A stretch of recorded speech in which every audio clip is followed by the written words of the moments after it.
সুপ্রিয় দর্শক, এখানে আপনারা দেখতে পাচ্ছেন বরেন্দ্র বহুমুখী উন্নয়ন কর্তৃপক্ষের যে আমাদের মাঠের ভেতরে যে শেষ প্রকল্প চালু করেছে, অর্থাৎ ডিপ, আমাদের গ্রামের ভাষায় হচ্ছে ডিপ।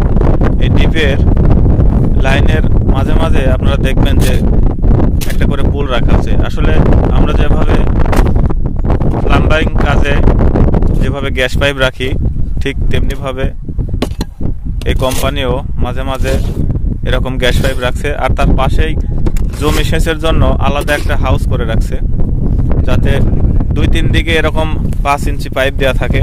আপনারা ইচ্ছা করলে এখানে ফিতি পাইপ লাগিয়ে আপনাদের নিজেদের জমিতে সেচ দিতে পারবেন। তো তারই ধারাবাহিকতায় হাউস তৈরির ক্ষেত্রে কিন্তু আপনারা দেখতে পাচ্ছেন এটা কিন্তু একটা মাঠ, এবং এই মাঠের আশপাশে কিন্তু রাস্তাঘাট আছে অনেক দূরে, আর যেগুলো আছে সেগুলো কাঁচা।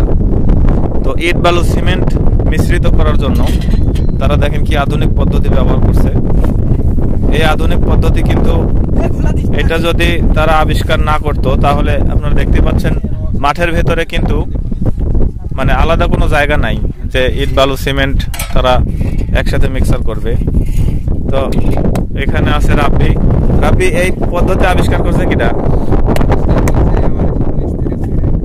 আচ্ছা, মিস্ত্রি ভাইরা এখানে বর্তমান হেড মিস্ত্রি আছে শুকুর ভাই কিন্তু মানুষ ছোট হলেও তার বুদ্ধি কিন্তু বিশাল বড় বড়, তার কারণে কিন্তু এরকম একটা সুন্দর পদ্ধতি আবিষ্কার করছে। দেখেন এর ভিতরে পানি দিয়ে দিলেই সিমেন্ট আর বালু বাড়ির আশপাশে হলে, ফাঁকা জায়গা হলে রাস্তার উপরে অথবা ইট দিয়ে ওখানে উঠানের মতো একটা জায়গা করে সিমেন্ট মিক্সার করা হতো। কিন্তু এখানে যেহেতু মাঠের ভিতরে, তাই এই মাঠের ভিতরে যেহেতু আলাদা কোনো জায়গা নাই সিমেন্ট মিক্সার করার, তাই তারা এই অভাবনীয় পদ্ধতি তারা আবিষ্কার করছে। অবশ্যই জানাবেন শুকুর ভাইয়ের বুদ্ধি সম্পর্কে আপনাদের মতামত।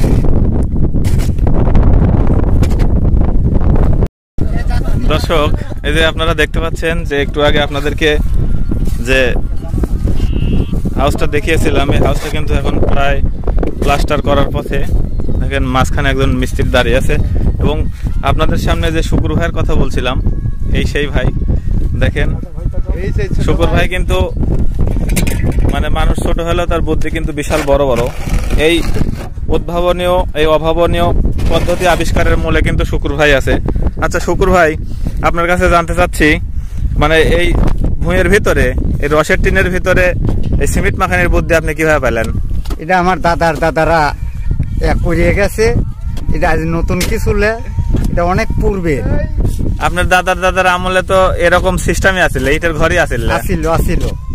যখন বিএডিসির ডিপ ছিল সে সময় আমরা জাঁত টিন দিয়ে আমরা আবিষ্কার করছি পানি। আচ্ছা, পানি আবিষ্কার করছেন না সেচার পদ্ধতি আবিষ্কার করছিলেন? না, সেচার পদ্ধতিও ছিল, পাশাপাশি লাল কাটিয়ে লালের ভিত্তি পানি গোড়ালি আমরা টিন বা অথবা জাঁত দিয়ে, আমরা কাঠের জাঁত দিয়ে আমরা পানি সেচছি। আচ্ছা, আমি আরেকটা মিস্ত্রি দেখছি, ওরা ওই যে প্লেন শীট পাইরিলে ছেড়ে ওর পরে সিমেন্ট বালু মাখাতে, আপনি যে রসের টাওয়ার ভিতর মাখাচ্ছেন, এটা ওই যে দাদা প্রথমে কোন না প্লেন শীটটা হয়েছে অল্প দিনে। প্লেন শীটের আগে কি টিন নামছে? অবশ্য। আচ্ছা, এই রসুনের ভুঁই যাতে নষ্ট না হয় এই জন্য আরেকটা কারণ নাকি? এটা যেটা খুশি সেটাই নিয়ে যা কাজ করা হয়। আর আমার দাদা খুশি মালগুলো নষ্ট হবে। আচ্ছা, শুকুর ভাইকে ধন্যবাদ। তার দাদার আমল থেকে নাকি এই পদ্ধতি আবিষ্কার করে রাখছে। তাহলে শুকুর ভাইয়ের তার দাদাও কিন্তু সেই বিশাল স্যান্ডেল মরদা ছিল, যার কারণে বুদ্ধিটা কিন্তু বংশ পরম্পরায় শুকুর ভাইয়ের মাথা তাইছে। ধন্যবাদ। শুকুর ভাই সম্পর্কে 2 লাইন বলে যাবেন।